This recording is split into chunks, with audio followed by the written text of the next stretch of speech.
Hola amigos, ¿cómo están? CJ Torres los saluda, tengan ustedes muy buenas noches.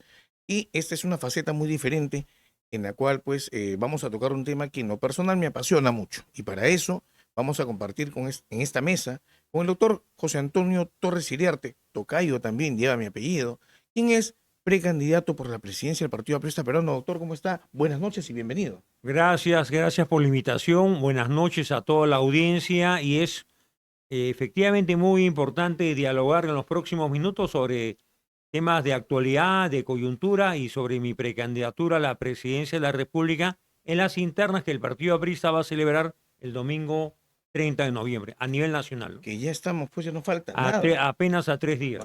Estamos a 3 días. A tres Doctor, días. yo quiero, si bien es cierto, yo felicito su candidatura, también tengo entendido que muchos de los partidarios han recibido esta noticia con muy buen agrado. Sí, sí, Yo sí. quiero preguntarle en este caso, ¿por qué debo ahora confiar en el APRA? ¿Por qué debo confiar en un partido que, si bien es cierto, tiene historia, tiene ideología, pero hay que mencionarlo lamentablemente, a lo largo del tiempo nos ha traído también algunos golpes, algunas caricias negativas? Bueno, toda obra humana tiene contradicciones, es ambivalente, tiene errores, omisiones, ¿no? En el caso del APRA tiene una historia muy difícil, adversa, pues ha tenido largos años de clandestinidad, de persecución política, fue un partido ilegal más de 30 años, se enfrentó a tiranías sucesivas y la vida de Aya La Torre, el gran inspirador de la Alianza Popular Revolucionaria Americana, que no llegó a ejercer la presidencia de la República a pesar del liderazgo nacional que tuvo, porque había un veto militar que no reconoció su victoria en 1962, o se produjo el golpe militar de Juan Velasco el 68 para impedir las elecciones del siguiente año. Pero Víctor Raúl, en la etapa final de su vida, el año 78, asume la presidencia de la Asamblea Constituyente, firma la autógrafa de la Constitución de 1979 y las Fuerzas Armadas que estaban en el gobierno le otorgan, estando ya él muy delicado de salud en Villa Mercedes, le otorgan la Orden del Sol como un reconocimiento a su trayectoria y para poner punto final a un enfrentamiento inútil que dañó mucho al país entre militares y apristas, ¿no? Entre Aya La Torre y las Fuerzas Armadas. Sin embargo, Aya muere en 79, se inicia una etapa nueva, surge la candidatura de Armando Villanueva que pierde ante Fernando Belaúnde y con un joven Alan García que llega dos veces, por primera vez a la presidencia el año 85 y por segunda vez en el 2006, cuando hay muy buenos recuerdos de su segundo gobierno. Lamentablemente el presidente García o el APRA se equivocó en el sentido que no construyó partido y cuando tenía que presentarse una plancha o una candidatura presidencial en el 2011, creo que el APRA eligió mal, porque eligió a Mercedes Arauz. Mercedes Arauz, a quien conozco y tengo gran aprecio por ella, no es política, tampoco es aprista, no había militado en el APRA, era una técnica que fue invitada a plan de gobierno y luego se incorporó a 3 carteras ministeriales, ¿no? Producción, comercio exterior y economía y finanzas. Pero ella renuncia a la candidatura presidencial y faltando un día para el cierre de todas las inscripciones, y el APRA comete otro error. Velázquez Quesquén y Nidia Vilches también declinan a la candidatura vicepresidencial y el APRA se queda sin fórmula. Y apenas tiene 4 congresistas, luego de haber tenido un segundo gobierno con cifras excelentes en el campo de reducción de la pobreza, crecimiento económico, obras de infraestructura imponentes en todo el país. Lamentablemente, el costo político lo pagó el APRA con solo 4 congresistas, ¿no? Y luego viene la postulación del presidente García en el 2016, que comete otro error, haber hecho una alianza poco provechosa políticamente con el Partido Popular Cristiano, ¿no? Entonces, creo que de los errores se aprende y ahora el APRA está apostando por una democracia interna. Hay 15 precandidatos, 15 planchas presidenciales y efectivamente yo soy la plancha que pido que voten por el número 8, los militantes apristas, pero yo tengo mucho respeto por todos los precandidatos y a lo largo de esa campaña me estoy diferenciando de los otros precandidatos por mi posición allista, principista, primigenia y en contra de cualquier acto o inconducta que esté reñida con la moral o con digamos, faltas o delitos cometidos por algún funcionario público, ¿no? Doctor, si hablamos de en estos tiempos actuales, en la cual ha cambiado mucho la manera de ver la política, Así es. en donde vemos que un Congreso recibe pues a abogados que le falta el respeto A a la la majestad. casa de la patria, por Así así decirlo, a diestra y siniestra, ¿no? En donde de repente han habido candidatos que hoy en día, o perdón, han habido congresistas que hoy en día, si bien es cierto, ya no tienen un escaño, pero han hecho historia, como en el caso del señor Mulder, a quien también tengo gusto de conocer, ¿no? Por un tiempo prácticamente desaparecieron, no se les vio. Lo último que supe, por ejemplo, del doctor del Castillo, ejerciendo su carrera de abogado, alejándose un poco de la política. claro. Ahora, ellos tienen, vamos a decirlo así, una ventaja de repente sobre usted por ser figuras consecuentes y conocidas, mucho más conocidas, Bueno, tiene una ventaja comparativa porque son mediáticos ¿ok? y la opinión pública les consulta quién es Hernán Garrido Leca, Velázquez Quesquén, Mauricio Mulder o Jorge del Castillo. La recordación debe ser alta, ¿no? Pero también hay que valorar de qué manera lo recuerdan a estos compañeros. Claro. En el caso de nosotros, José Antonio Torres Iriarte, tengo una trayectoria de muchos años en el APRA. Me inicié cuando ingreso a la Universidad Católica a los 16 años. Aún conocía a Víctor Raúl en la etapa final de su vida. Víctor Raúl ya tenía en ese entonces 80, Algo de estaba por cumplir 86, 81 años. 81 años, ¿no? Sí, y él muere de 84. O sea, estuve cerca al maestro, al jefe, al conductor del aprismo, varios años, como no solamente yo, sino muchos jóvenes de mi generación, en los coloquios, en el Parlamento Universitario, en Villa Mercedes, y aprendimos directamente de él todo el bagaje doctrinario, político, filosófico, y por otro lado, claro, cada uno se da su propia formación. Yo estudié Derecho, luego Ciencia Política, Derecho Internacional Económico. Tiene 2 maestrías, Tengo doctor. 2 maestrías, un doctorado. No acostumbro a decirlo, pero a veces es necesario, porque a muchos periodistas me preguntan por qué usted se desenvuelve en varias materias. Y yo creo que ese es digamos, la ventaja comparativa que tengo respecto a otros políticos, que puedo analizar el escenario nacional, el escenario latinoamericano, el escenario mundial, y siempre me ha interesado, porque he hecho docencia, ser lo más didáctico posible. No hablar en Ok. difícil, no hacerme el importante hablando, digamos, en lenguaje que nadie me va a entender, sino ser directo, claro y lo más horizontal para que el público, o jóvenes o mayores, de toda condición me puedan entender. Entonces, yo tengo un compromiso con el legado de Águila Torre. Y yo Ok. creo que algunos compañeros que ya tienen una etapa larga en la política deberían entender, fraternalmente se lo digo, que hay una mala percepción en la opinión pública de ciertos apristas, pero no hay una mala percepción del APRA como tal. Y yo hace poco pensaba, ¿no?, que el APRA no se mancha, y no tiene por qué mancharse, porque el APRA como institución, como partido histórico, como movimiento continental, como partido aprista peruano, tiene que ser ajena a señalamientos individuales, porque en el campo penal las responsabilidades son personales, Así es. no son Ahora, institucionales, ¿no? doctor, ¿cómo aplicar esta ideología, porque era una Sí, ideología allista, así en es. este Perú actual? Buena Porque, pregunta. vamos a decirlo de esta manera, son tiempos distintos, Así es. son escenarios completamente diferentes en donde, vamos a decirlo así, se ha perdido casi toda formalidad, ¿no? Y han cambiado mucho las estructuras administrativas, políticas, lógicas. Sí, ¿Cómo aplicar, en este caso, la filosofía, la ideología allista claro. en este Perú actual? No, Aya La Torre nos enseñó siempre, y Aya La Torre muere en 1979, hace casi 50 años.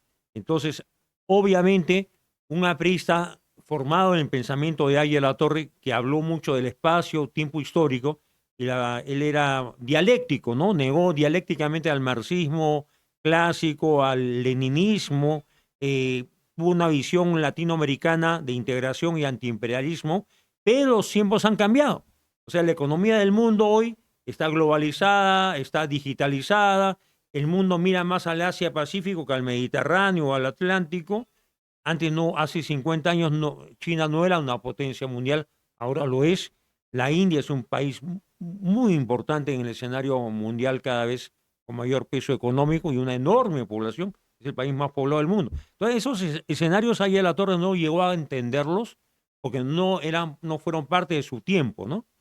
Tampoco cuando ella muere aún existía la URSS y había un bloque comunista y estaba vigente el muro de Berlín. Todo eso se desmoronó. Entonces yo, un aprista formado en el pensamiento filosófico de Aya La Torre, no puedo pretender deletrear o repetir frases que corresponden a otro espacio, tiempo histórico. Entonces, ¿qué propone el APRA en ese tiempo?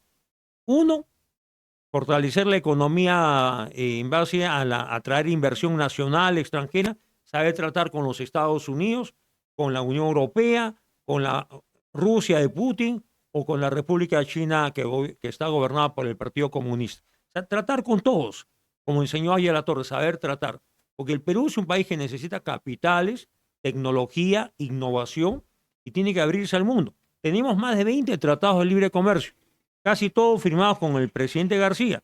Hay que fortalecerlo, dinamizarlo. Tenemos un sector agroexportador dinámico que da empleo casi a todos los jóvenes de la costa norte y en regiones como Ica. Hay que fortalecer el sector agroexportador. Hay que sindicalizar a los trabajadores para que tengan derechos laborales y no sean víctimas de abuso laboral si es que este existiera. Aparte hay que tener conciencia de que ahí La Torre siempre pensó que la actividad minera era importante en la economía nacional. Yo no entiendo cómo en el Perú pueden haber antimineros que se oponen a Conga, a Tía María y afectan la explotación de cobre, de oro, Claro, ¿no? hay intereses de por medio, Hay intereses de por medio, Hay intereses de por medio como que se hacen dice, que- porque ellos son financiados por ONGs, fundaciones Así es. norteamericanas, canadienses, europeas, que quisieran que al Perú no le vaya bien. ¿Y a quién le conviene que al Perú no le vaya bien? ¿No será nuestro vecino del sur? ¿No?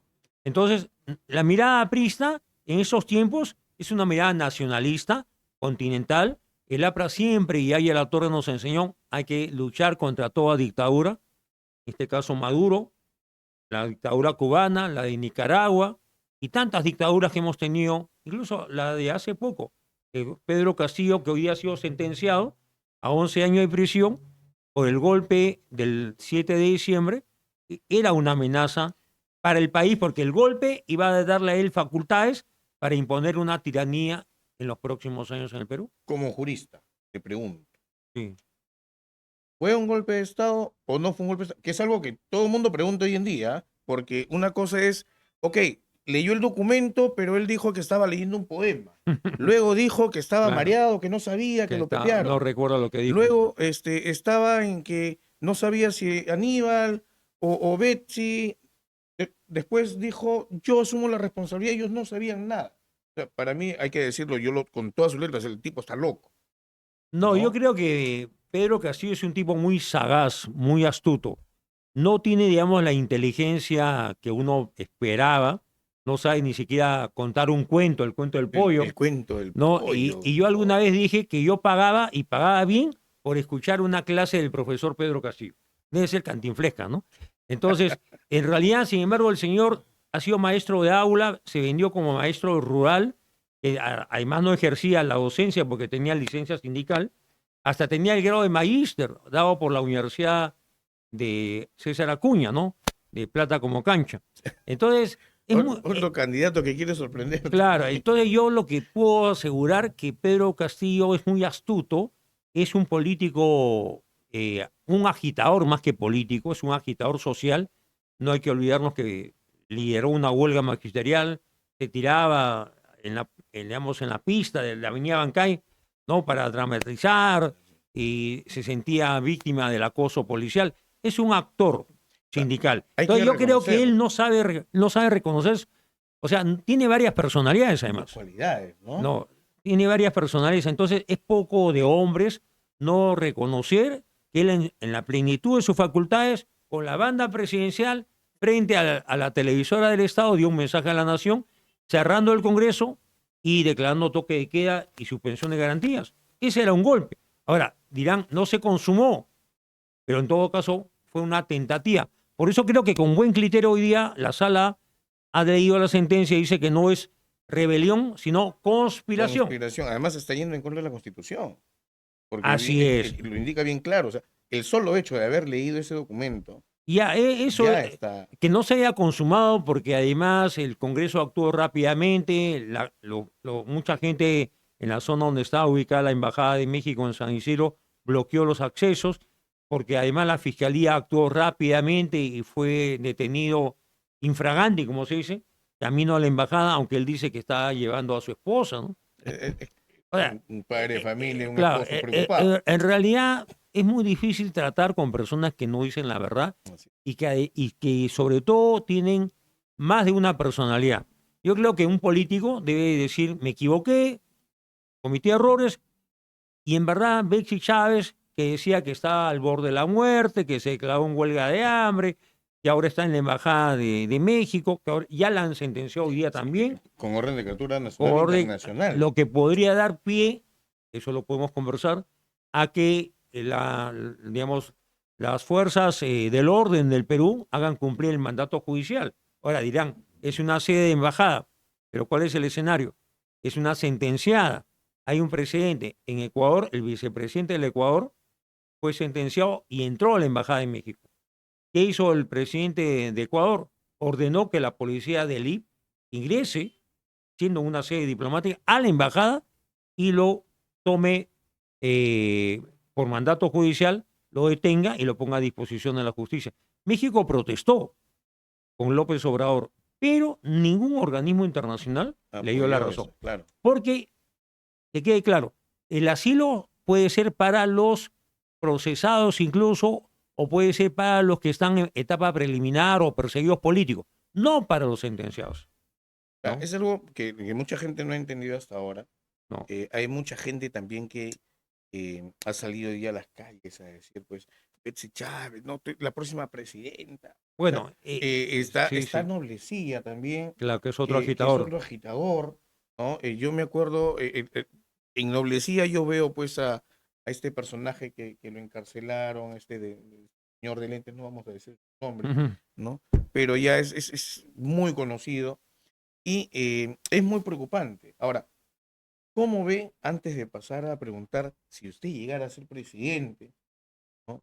¿Qué va a hacer? Ujú. Pero me gustaría saber su opinión con respecto a el actual gobierno de transición. Bueno, el gobierno de transición demuestra una vez más la precariedad de la institucionalidad política, ¿no?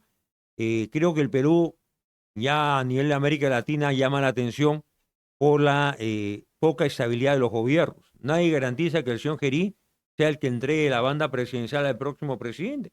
Puede ser que lo vaquen antes de Navidad o empezando el verano, ¿no? ¿No? En realidad el Perú es muy inestable políticamente porque lamentablemente los partidos que le han dado sostenibilidad al Perú, el APRA ha sido uno de ellos en su época, Acción Popular, el Partido Popular Cristiano, fueron muy desgastados por un tema que a veces pasa a segundo plano, la ley de partidos políticos, que tiene un autor intelectual que es Fernando Tuesta Solevilla, y que ha creado un monstruo que es la OMPE, y que además ha poblado de burócratas la OMPE, el Jurado Nacional. ¿Para qué? Para fiscalizar los partidos que ya existían y por el contrario, darle todas las facilidades para la creación de nuevos partidos. Tenemos más de 40 partidos, ¿no? Inscritos y otros en lista de espera. Yo pregunto, ¿alguien ha verificado ciertamente si las firmas presentadas de militantes son válidas o son fraguadas, como dijo más de un programa de televisión dominical que habían hecho un examen aleatorio, ¿no? ¿No? Y habían cientos de firmas falsas, habían verificado la identidad de las personas, habían preguntado, nadie había firmado nada, ¿quién falsificó? ¿Y qué dijo el presidente del Jurado Nacional? La ley no me autoriza a suspender o anular la inscripción de estos partidos. Tendría que haber un proceso judicial. Y sabemos que en el Perú duran años. Entonces, lo menos que pudo haber hecho el Jurado Nacional y la RENIEC, que tiene la base de datos digitalizada, es verificar de manera, a tener una auditoría, ¿no? Externa, porque si ellos lo hacen van a decir que todo está bien. Externa, No va a haber ¿no? ningún resultado. ¿Cuál es el número de firmas falsificadas? Y yo estoy seguro que de los 40 y tantos partidos, la mayoría de los nuevos tienen firmas falsas. sin embargo van a competir. Y esto es una aberración, porque ¿qué pasa en los partidos nuevos? Han puesto, ¿quieres tú ser senador? Te doy el número 1, vale 100, $1,000. ¿Quieres el número 10? Bueno, 50,000 para ti. Ese es un negocio. Entonces, ¿qué tipo de partidos tenemos? Y esa gente luego llega al Congreso. Y hay algo que es peor todavía, la minería ilegal, que tiene tanto dinero, porque nadie me va a decir que la minería ilegal está en manos de gente pobre. Pobres serán tal vez los que trabajan para ellos, Claro. pero los intermediarios, los líderes son millonarios, ¿no? Y hay explotación laboral, explotación sexual de menores de edad, degradación del medio ambiente, ¿no? En Madre de Dios, crímenes en Patás. Y estoy seguro que en la próxima campaña electoral la minería ilegal está financiando a varios partidos y ciertamente va a colocar algunos congresistas Eso que van suele a pasar, defender ¿no? sus intereses en el próximo quinquenio. Que por lo general se ve esto en países como Bueno, México, se ha México está en visto en manos del Colombia. narcotráfico. López Obrador pidió derechos, que Estados Unidos respete los derechos humanos del Chapo Guzmán, ¿no? Y recibió a su madre cuando le pidió una entrevista. Entonces, López Obrador y Morena y Sheinbaum, la actual presidenta también de Morena, están siendo financiados por el narcotráfico internacional. En ese sentido, yo estoy de acuerdo con la política de Trump de poner coto al Tren de Aragua en Estados Unidos, poner coto al narcotráfico, porque la mitad del territorio mexicano está en manos del narcotráfico internacional, ¿no? Bueno, es preocupante ver la realidad de nuestro Perú, ver cómo congresistas abren los baños del recinto para personas que no deben entrar a esos Así es, así baños, es. cómo estos dos abogados ingresan al Congreso a dar rienda suelta a sus mejores galas burlescas, burdas, absurdas al momento de expresarse. Lamentablemente también vemos congresistas que hoy en día pues dejan mucho que desear, que hoy día dicen sí, mañana dicen no y después te dan la espalda en todo, Claro. y que vemos un Perú preocupado, que hasta cierto punto lo único que puede ser rescatable, y hoy día estuve indagando un poco, podemos estar en cierta crisis emocional por el tema del Congreso, por el tema de los políticos, pero tenemos una estabilidad económica. ¿A qué se debe? Bueno, la razón de la estabilidad de la economía es que con buen criterio el Banco Central de Reserva tiene tecnócratas muy bien formados académicamente, ¿no? En las mejores universidades del mundo, tiene autonomía, digamos, ningún político, ni el presidente, ni el Congreso interviene en las decisiones del directorio del Banco Central de Reserva, y eso ha generado que el Perú tenga cada vez más reservas en dólares y tenga una moneda estable, que incluso es moneda transable en Bolivia, donde como faltaban dólares, ¿no? Se usaba el sol peruano como moneda de cambio. Igual está sucediendo que Argentina nos tiene Así es. celos porque ellos, a pesar del esfuerzo de Milei, aún tienen inflación alta y han tenido un salvataje de Donald Trump de miles de millones de dólares para poder estabilizar un poco la economía, que aún no se recupera, porque el argentino tiene la mala costumbre de vivir de prestado, ¿no? Es el típico ciudadano de a pie de Argentina, cree que debe vivir como si ganara $10,000 cuando gana solo 1,000, ¿no? Bueno, el concepto de que tengo que recibir del que tiene o el que se lo ganó trabajando y yo sin hacer nada, tiene que darme para yo vivir, creo que eso Claro, ese es algo muy arraigado en la Argentina y en algunos países donde se ha creado un populismo clientelar, donde la gente pobre que busca, no es que no consiga empleo, sino que no lo busca. no quieren No, no trabajar, le, no le, quieren claro, vivir a costa del que sí y trabaja. así es. Y eso quisieron hacer acá. Bueno, lo trató de hacer Pedro Franqui, lo hizo Pedro Castillo hasta cuando pudo, y lo ha hecho Chávez, lo ha hecho Maduro, pero ahí están las consecuencias. Y nadie, yo no sé si los propios venezolanos u otros se dan cuenta, que el subsidio puede ser necesario por un tiempo breve, urgente, pero no permanente, porque ninguna economía puede subsistir dando subsidios a todos sin límites, ¿no? Ahí Así están las es. consecuencias. Bolivia fracasó, Evo Morales ha quebrado la economía boliviana o la economía venezolana, que ha generado un éxodo de 8 millones de venezolanos, ¿no? Que además ha creado inestabilidad económica, digo, inestabilidad en cuanto a seguridad ciudadana en muchos países, porque con los venezolanos, no nos engañemos, ha llegado el tren de Aragua, ¿no?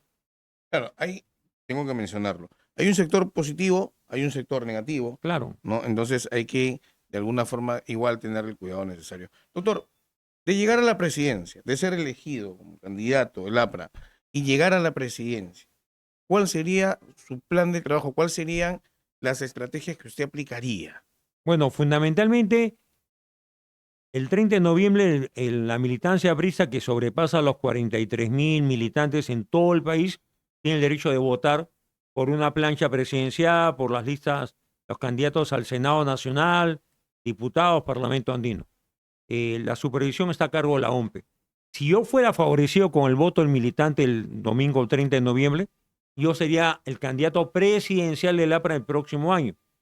¿Por qué quiero yo representar al APRA? Sobre todo porque creo que algunos compañeros tienen una mochila que va en contra de su candidatura ante los ojos del país. Yo he hablado con varios periodistas que me han entrevistado y siempre me preguntan, ellos tienen experiencia, o ellos dicen, ¿no? Ellos tienen experiencia, usted no tiene la experiencia de ellos. Y yo les contesto, ellos tienen experiencia, tienen ejecutoria, pero tienen imputaciones, cargos, señalamientos. Muchas veces de ellos, muchos de esos cargos son injustos, sin fundamento. Pero mientras que un político se dedica a explicar que es inocente, no hace política. Porque está dedicado a decir, no, eso no es cierto, no, eso es falso, no, eso no es verdad. En cambio, José Antonio Torres no tiene mochila alguna. Y no es porque yo no haya hecho nada en la vida. He hecho, dentro de la vía laboral, académica o política, me he desempeñado en responsabilidades en instituciones del Estado, también en el sector privado, he hecho docencia, pero no tengo ningún cargo que pueda poner en riesgo la imagen del APRA. Entonces, quiero ser por eso el candidato del APRA, porque tengo una ventaja comparativa respecto a otros compañeros. La segunda ventaja es que puedo debatir, exponer y debatir. Yo estoy seguro que en un debate interno podría yo salir airoso, pero dentro del APRA no se ha dado ese debate entre precandidatos. ¿Y por qué no? No se dio porque no fue obligatorio. Y cuando se hizo voluntario, solo se inscribieron 3 o 4 compañeros, pero no fueron los principales líderes que son precandidatos presidenciales. A mí me hubiera gustado compartir la mesa con el doctor del Castillo, el compañero Velázquez Quesquén, con el compañero Garrido Leca, compañero Valderrama, ¿no? Pero en verdad no se dio porque el Tribunal Electoral creo que cometió un error. Debió hacer obligatorio el debate. No fue como exigencia. No fue un requisito, no fue obligatorio, no fue compulsivo, simplemente fue los que quieran debatir que se inscriban. Las consecuencias que se inscribieron 3 o 4 compañeros que no tienen mayor posibilidad de éxito, que no tienen, digamos, mayor ascendencia dentro de la militancia. Entonces, ese es un asunto a corregir, ¿no? Claro. Porque si los debates son voluntarios, se pierde la esencia de un debate, que es la obligatoriedad de exponer al país y confrontar con otras listas. Ahora, le digo qué cosa planteo. Ok. En el plano de la seguridad ciudadana, creo que es un tema crucial, transversal. Hay que impulsar y fortalecer el trabajo de inteligencia policial. Yo creo mucho en los resultados de la inteligencia policial con liderazgo político que en el tema de allanamientos, de búsquedas, de redadas, que a veces no logran su objetivo porque se va un poco a ciegas. Pero cuando se hace un trabajo de inteligencia como el que hizo el equipo del GEIN, liderado por Benedicto Jiménez, en el primer gobierno de Alan García, que continuó con Fujimori. Tal es así que Fujimori estaba pescando en la selva, la noche que detuvieron a Abimael no se enteró, porque era un trabajo tan reservado, tan policial y tan manejado por un pequeño grupo que el país recién tuvo noticias cuando presentaron al cabecilla de Sendero Luminoso, ¿no? Entonces yo creo que el crimen organizado, que ahora se ha digitalizado, porque extorsionan a través de las redes sociales, digo, a través de los teléfonos. Y también algo que quiero decir una vez más, no es posible que el Estado no obligue a las 4 operadores Vitel, Entel, Claro y Movistar, a que colaboren y estén bajo el mandato imperativo del gobierno. Porque ellos están vendiéndose chips como si fueran caramelos o chocolates, ¿no? Al mejor postor. Y tengo entendido que venden al día miles de chips. Y hay de tal modo que estos delincuentes usan un chip con un número determinado, de ese chip o número delinquen y luego Sí, cambian de chip. así es. Y es otro número, otro contacto. ¿Cómo se puede hacer seguimiento? ¿Quién es el cómplice de esta barbaridad? No seamos ingenuos. Las propias empresas operadoras. ¿Qué hace Ocitel? Hace poco escuché a un ex presidente de Ocitel que contaba que incluso piden, cuando se identifican para comprar un chip, dicen yo soy Lucho Advíncula, ¿no? Y le dan el chip, ¿no? O Claro, yo soy... no piden documentación No, ni no, nada. no. Entonces, y eso es algo que no sé por qué no se ha hecho. La única explicación es porque hay un lobby de las empresas operadoras para que no se obligue, no se exija que solamente se entregue un Su chip interés principal es a generar personas ingresos. debidamente identificadas, ¿no? Seguridad ciudadana, entonces, aplicar inteligencia. La inteligencia Inteligencia, policial. mejorar digamos, el potencial de la policía, no respetar la meritocracia en la policía. Sagasti cometió la barbaridad de cesar a 18 generales que están ahora pidiendo su reposición. Hay que respetar los estamentos policiales y militares, la carrera militar y policial, ¿no? En el plano de la economía, por supuesto, respetar la autonomía del Seguir Banco manteniendo. Central de Reserva, ¿no? Y sobre todo ir a la reforma del Poder Judicial y del Ministerio Público, que está en manos de Gorriti, del Grupo Caviar, de estos fiscales del especial del equipo Lavajato, que han hecho casi más que pesquisas fiscales, han hecho persecución fiscal a través del equipo Lavallato, y una de las víctimas fue, no cabe duda, el presidente García, ¿no? A quien se le imputó que había dictado una conferencia en Sao Paulo, que había cobrado tantos dólares, y aunque todo estaba bancarizado y había pago de impuestos, se creyó el artificio que ese dinero era un dinero procedente de la caja 2 de Odebrecht, ¿no? Entonces, crea una maraña, ¿no? Claro. En el Y tema salud, doctor. bueno, salud creo que es fundamental, ¿no? Hay dos cosas que debo decir. Salud da cobertura a los trabajadores que están en planilla Ok. y los empleadores con sus aportes del 9% sostienen el salud. El SIS, que está a cargo de MINSA, da cobertura a los que no tienen seguro social, ¿no? Y en realidad en el Perú yo diría que la gran mayoría de peruanos tienen algún tipo de cobertura de salud. Incluso hay cobertura de salud privada, ¿no? En las clínicas, con las EPS o con contratos privados con clínicas. Eso es para una elite, ¿no? Para un segmento de ingresos medios o altos. Pero la gran preocupación del Estado debe ser, eh, y el gran drama, ¿no? Es que faltan especialistas en las principales ciudades del país. Ayer supe de una persona del Cusco que viene a Lima para una operación.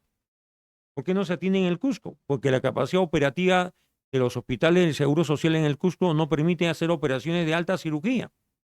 Entonces, el Perú necesita más especialistas, más hospitales complejos. Hay un hospital del niño de alta complejidad, pero uno para todo el país. Deberíamos tener uno en cada, no digo en cada región, por lo menos uno en el norte, uno en la Claro. selva, uno en el sur, Y otro en la equipado de la sierra, misma manera, ¿no? ¿no? Porque es dramático ver los niños que vienen de provincias al hospital del niño, son muy bien atendidos, pero sus familiares tienen que buscarse un lugar para pernoctar, Así ¿no? es. Un lugar para estar desde la mañana hasta la noche con sus niños y luego descansar en un lugar, y cuánto representa No, en y sin ir costos. muy lejos, a veces cuando la gente viene a atenderse acá al Hospital del Niño, que estamos a una cuadra, Sí, sí. la gente se queda a preguntar acá en el jardincito de la Berma Central, por no hay Es un dónde. hecho penoso, y yo lo que quiero decir esta noche es que el Perú cada vez recauda más impuestos por Así cuenta de es. la SUNAT. Nuestro presupuesto ha crecido en los últimos 20 años, todos los años. Hay más plata, pero menos resultados. Con Alan García sí hubo resultados, pero lamentablemente el país, justamente el Hospital del Niño, del que estamos hablando, fue obra de su segundo gobierno. INCOR, obra de su segundo gobierno.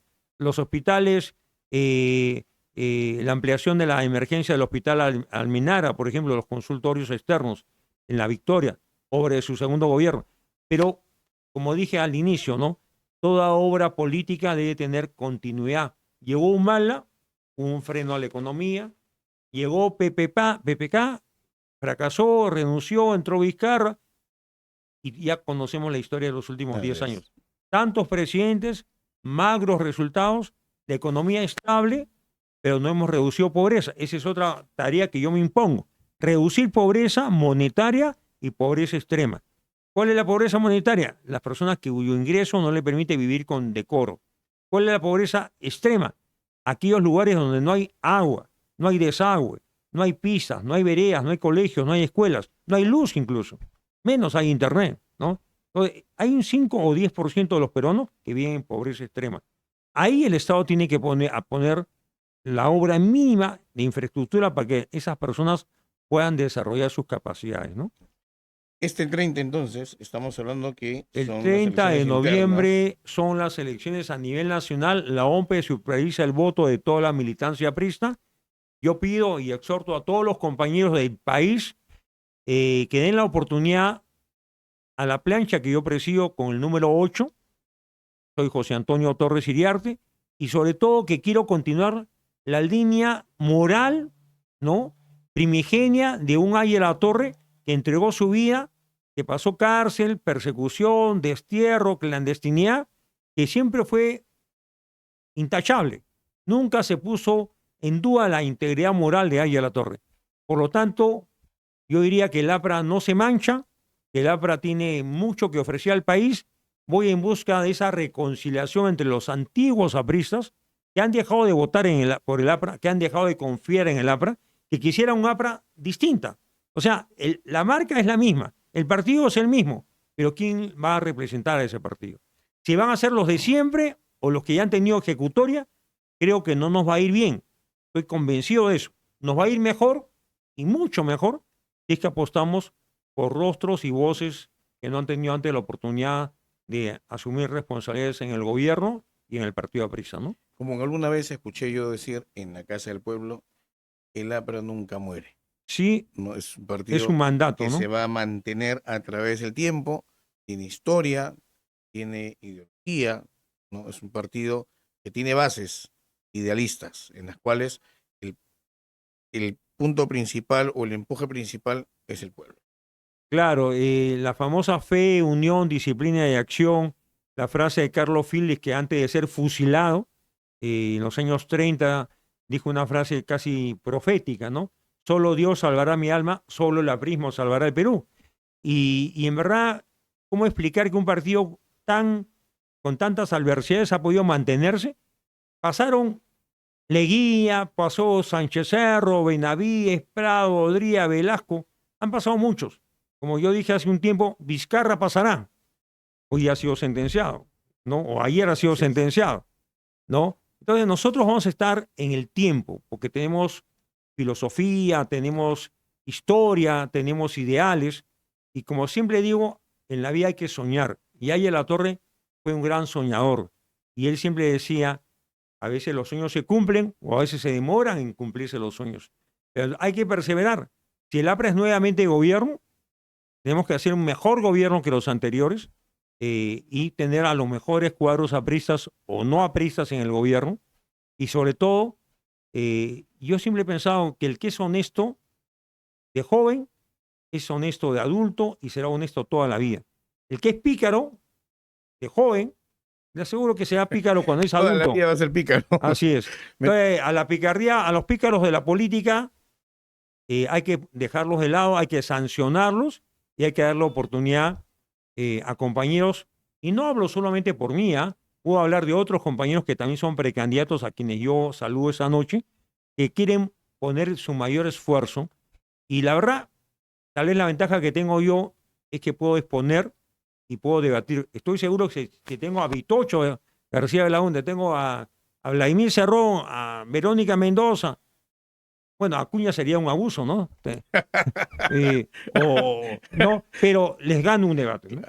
¿No? Bueno, el mejor de los éxitos Gracias. este día 30, que es un día crucial para el aprismo, y agradecer la participación del doctor José Antonio Torres Iriarte, quien lleva mi apellido también, Así no es. somos tocayos en apellido, así es que nada, vamos a estar pendientes Muchas y gracias. espero que una vez que usted el domingo le den la noticia de que salió elegido, vuelva a venir a esta mesa. Claro, quiero hacer solamente un agregado, ¿no? La ley electoral permite que los candidatos presidenciales como yo, como otros compañeros, postulemos a diputados o senadores. En mi caso, yo postulo con el número 8. Mi plancha la forma Orlando Loaiza, que es formado en antropología, trujillano, de larga experiencia política, y la compañera Fanny Ríos, que es una médico del Seguro Social, de larga trayectoria y muy vinculada a las luchas gremiales de los médicos.